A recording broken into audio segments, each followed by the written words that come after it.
වැදගත්ම දේ තමයි ගොඩක් කටේ ප්‍රශ්නයක් තියෙනවා මේ බෝල් එකක් කෙලින් දාන්න මොනවද වැදගත් දේ කියන එක. ඒක වැදගත් දේ තමයි තමන්ගේ ඔළුව.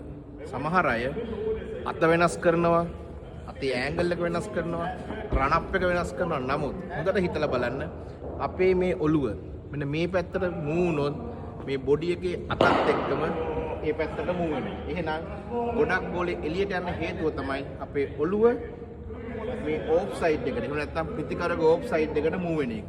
අපි ඒක නවත්තන්න ඕන. පුළුවන් තරම් ඔළුව කෙලින් තියාගන්න ඕන.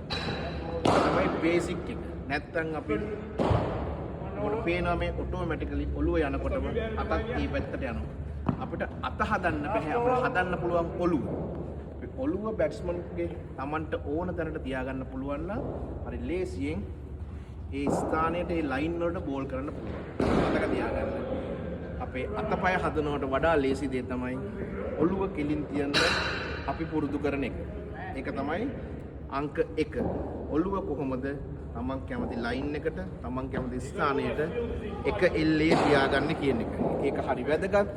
බෝලේ රිලීස් කරන්න කලින් කොහොමද තමන්ගේ ඔළුව ලයින් එකත් එකට තියාගන්න කියලා බලන එක.